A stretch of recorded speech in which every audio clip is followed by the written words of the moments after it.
अस्सलामुअलैकुम दोस्तों और साथियों, उम्मीद है आप लोग खैरियत से होंगे। आज की इस वीडियो में हम बात करेंगे कि जो लिवर फंक्शन टेस्ट है, जिगर का टेस्ट है, उसके बारे में कुछ बुनियादी सी बातें।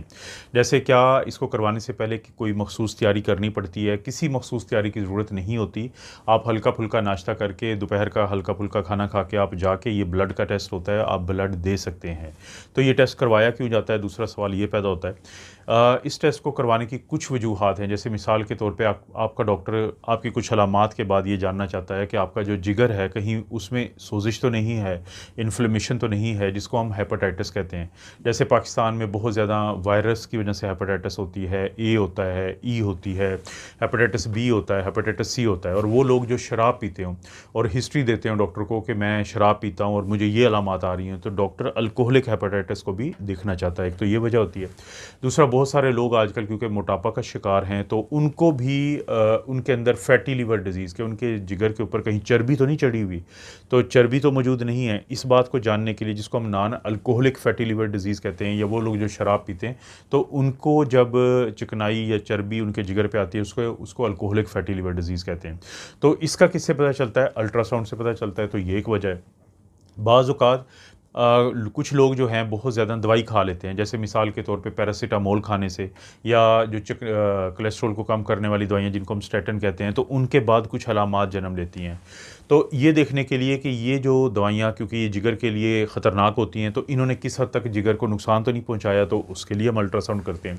और बाज़ लोगों का हेपेटाइटिस का या किसी भी ऐसी बीमारी का इलाज चल रहा होता है जिसका ताल्लुक जिगर से होता है, तो हम जिगर की मॉनिटरिंग करते हैं कि वहाँ पे क्या तब्दीलियाँ आ रही हैं। क्योंकि बाज़ लोगों में अगर जिगर बहुत ज़्यादा ख़राब हो जाए, बहुत ज़्यादा ख़त्म हो रहा हो, तो जिसको हम स्कारिंग कहते हैं, इसका टेक्निकल नाम लिवर सिरोसिस होता है, तो उसका भी पता हमें अल्ट्रासाउंड पे चलता है।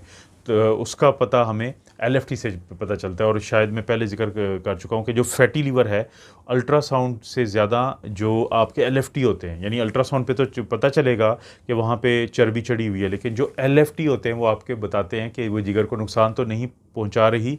वो चिकनाई जो फैटी लिवर डिज़ीज़ में जो अल्कोहलिक भी हो सकती है और नॉन अल्कोहलिक भी हो सकती है, तो अगर वो मौजूद है, अल्ट्रासाउंड से पता ज़रूर चलता है, लेकिन जिगर का काम तो नहीं मुतासर हो रहा है, तो ये पता चलता है एलएफटी से। तो ये कुछ वजूहात है जिसकी वजह से आपका डॉक्टर आपका लीवर फंक्शन टेस्ट करवाता है। और अगर हम बात करें कि इसमें शामिल क्या-क्या होते हैं, कि जब आप अपना एलएफटी का एक ब्लड का टेस्ट करवाते हैं और आपके सामने रिपोर्ट आती है, तो इसके अंदर क्या-क्या मौजूद होता है जिसको डॉक्टर पढ़ता है। और अगले हिस्से में मैं बात करूँगा कि उनका नॉर्मल वैल्यू क्या होता है, और जब नॉर्मल वैल्यू से ज़्यादा हो जाए तो उसका क्या मतलब हो जाए, या कम हो जाए तो क्या मतलब होता है। इसमें शामिल होते हैं सबसे पहले तो बिलीरुबिन। बिलीरुबिन जो होता है वो आपके खून के सुर्खलियों में मौजूद होता है, और रिपोर्ट के अंदर दो किस्म का लिखा होता है। एक को इनडायरेक्ट कहते हैं जो अनकॉन्जुगेटेड भी कहलाता है, और एक को डायरेक्ट कहते हैं जो कॉन्जुगेटेड कहलाता है। तो सबसे पहली चीज़ एक बिलीरुबिन होती है, जिसके आगे मैं बताऊंगा जाके। दूसरे नंबर पे आता है फिर एएसटी। एएसटी क्या होता है? ये आपके जो जिगर के सेल्स के अंदर मौजूद एक प्रोटीन या एक एंजाइम होता है कि जिसको इस प्रोटीन को सेल्स के अंदर रहना होता है। इसके कहते हैं एस्पार्टेट अमाइनो ट्रांसफरेज। दूसरे नंबर पे आता है एएलटी, यानी एलानिन अमाइनो ट्रांसफरेज। इन दोनों का बहुत अहमियत है, जो आगे जाके अब मैं बात करूँगा। और एक होता है एएसटी ओवर एएलटी रेशो, ये भी बहुत इंपॉर्टेंट है, ये चीज़ लिखी होती है। इसके अलावा एक चीज़ होती है जिसको जीजीटी कहते हैं।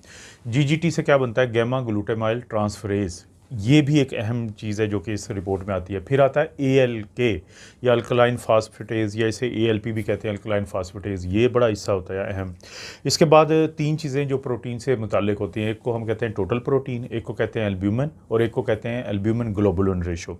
तो ये वो चीज़ें हैं जो आपके टेस्ट के अंदर मेंशन की होती हैं, बताई गई होती है। एक सवाल ये पैदा होता है कि जो बिलीरुबिन क्या चीज़ होती है? बिलीरुबिन हमारे खून के सुर्खलियों के अंदर मौजूद एक प्रोटीन होती है, या एक कंपोनेंट होता है, जो उसके बाद जब वहाँ से सेल 120 दिन ज़िंदा रहते हैं और वो टूटते हैं, तो उसके बाद जिगर इसको प्रोसेस करता है, जिसको हम कॉन्जुगेशन कहते हैं, और उसके बाद उसको इस काबिल बना देता है कि ये यूरिन के ज़रिए और कुछ हिस्सा जो है हमारी आंतों के ज़रिए, फिर स्टूल के ज़रिए निकल जाता है। अब बिलीरुबिन का जो नॉर्मल होता है लेवल, वो होना चाहिए 1 मिलीग्राम पर डेसीलीटर से कम। इसके दो हिस्से होते हैं, एक को हम डायरेक्ट कहते हैं और दूसरी को इनडायरेक्ट। यानी जो इनडायरेक्ट है वो अनकॉन्जुगेटेड है, कि जिगर में जो प्रोसेस नहीं अभी हुआ तो उसको कहते हैं।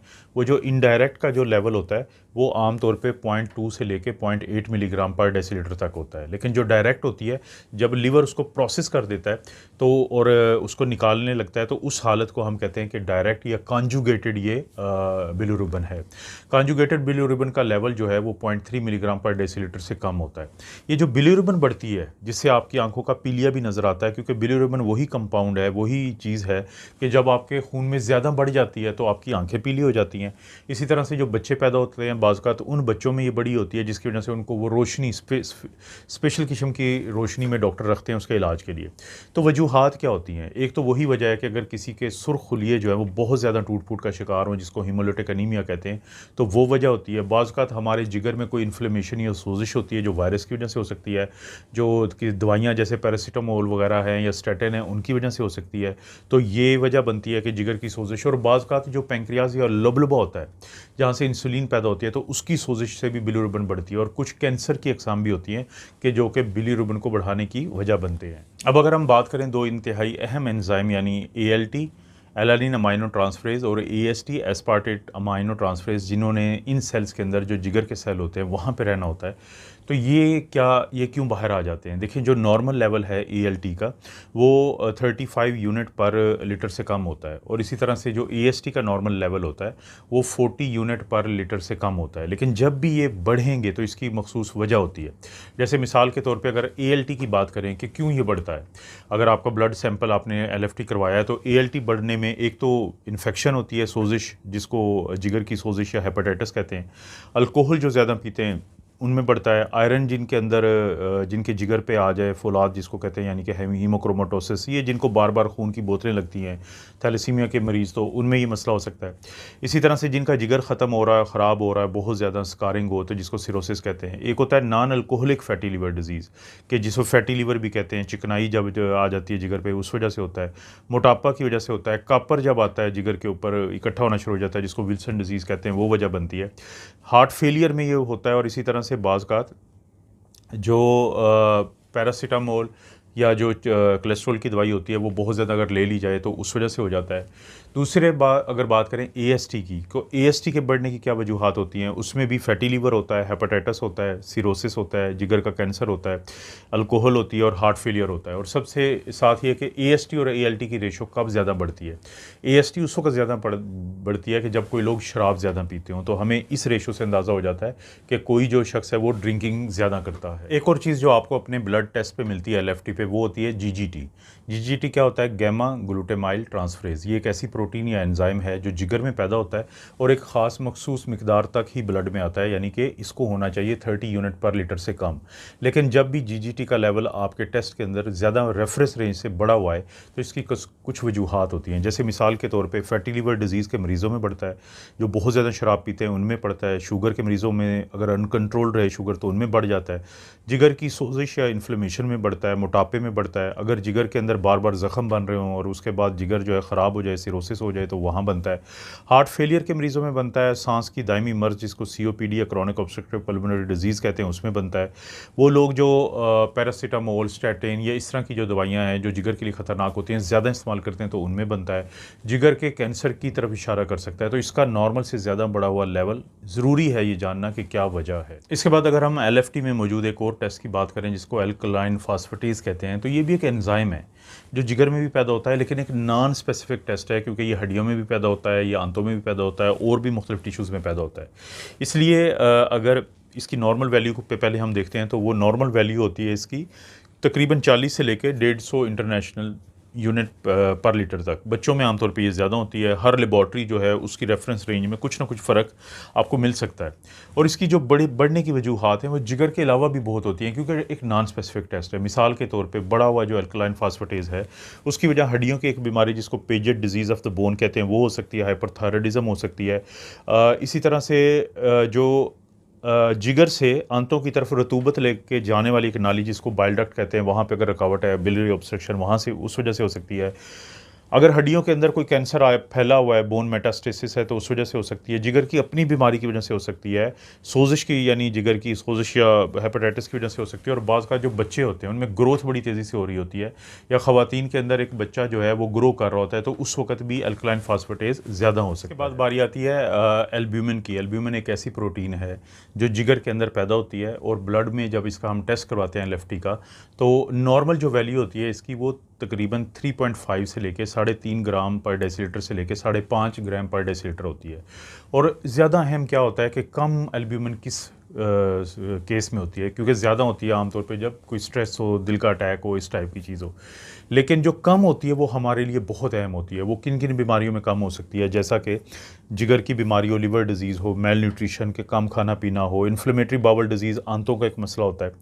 इसी तरह से हार्ट फेलियर हो किसी का, दिल का मसला हो, किडनी की डिज़ीज़ हो, किडनी डिज़ीज़ हो किसी को। एक चीज़ होती है जिसे हम कहते हैं प्रोटीन लूजिंग इंटेरोपैथी, के आंतों का एक ऐसा मसला जिसमें प्रोटीन निकलती जाती है। थायराइड का मसला हो, नेफ्रोटिक सिंड्रोम, गुर्दों की एक मखसूस बीमारी है। इसी तरह से एसाइटिस, पेट में पानी का पड़ना, और जब कोई जल जाता है, बर्न होते हैं, तो उसमें भी एल्ब्यूमिन कम हो जाती है। तो ये हमें मखसूस एक प्रोटीन है जो इशारा करती है किसी भी बीमारी की तरफ। इसके बाद जो अगली चीज़ हमें LFT पे मिलती है वो है टोटल प्रोटीन, जो इसकी नॉर्मल वैल्यू होती है वो 6 से लेके और 8.3 ग्राम पर डेसीलीटर तक हो सकती है। क्योंकि इसको इस नॉर्मल रेंज पे नज़र रखने इसलिए ज़रूरी है कि जब ये बढ़ जाती है तो इसका मतलब होता है तो या तो कोई मखसूस किस्म का एक कैंसर होता है, ब्लड कैंसर जिसको मल्टीपल माइलोमा कहते हैं, वो वजह हो सकती है। पानी की कमी हो सकती है, डिहाइड्रेशन, या एड्स से वाली एक इन्फेक्शन होती है जिसको HIV इन्फेक्शन कहते हैं, वायरस ये होता है, ह्यूमन इम्यूनो डेफिशिएंसी वायरस, तो वो वजह होती है। और बाज़ का जो जिगर के ऊपर वायरस का अटैक होता है, वायरल हेपेटाइटिस और सोजिश होती है, तो वो वजह होती है हाई प्रोटीन की, टोटल प्रोटीन की। लेकिन जब ये लो होती है फिर भी मखसूस वजूहात होती हैं। वो क्या वजूहात होती हैं लो के? उसमें अगर जिगर ख़त्म हो रहा हो, जिसको सिरोसिस कहते हैं, गुर्दे की बीमारी हो, या कोई बर्न्स हो, कोई जल जाए, खाना पीना बहुत कम किया हो, एक ऑटो इम्यून डिजीज़ है जिसे ल्यूपस कहते हैं वो हो, या आपकी आंतों से ये प्रोटीन आपके जिस्म का हिस्सा ना बन रही हो जिसको मेल एब्जॉर्प्शन कहते हैं।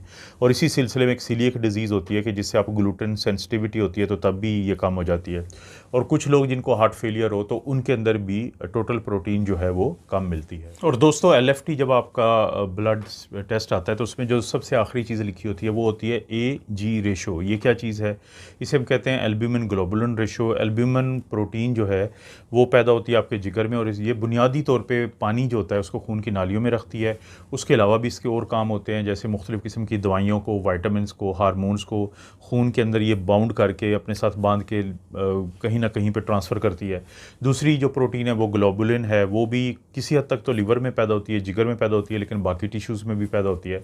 और ये इन्फेक्शन से के ख़िलाफ़ लड़ने में बहुत ज़्यादा मददगार है, और भी इसके बाकी काम होते हैं। AG रेशो जो है नॉर्मल 1.1 से लेकर 2.5 तक होती है।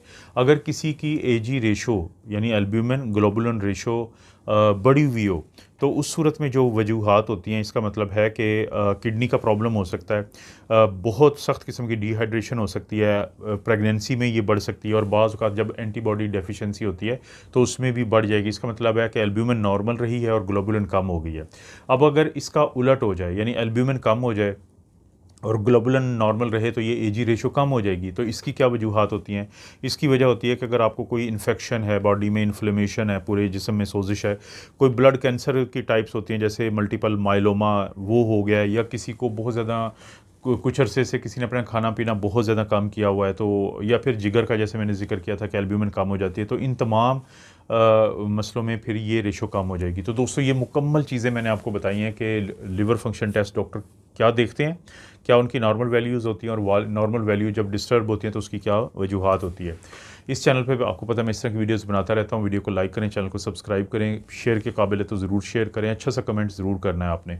आप अपना और अपनी फैमिली का ख्याल रखें। अल्लाह ताला आपको और आपकी फैमिली को हर किस्म की बुराई, बीमारी और आजमाइश से महफूज रखें।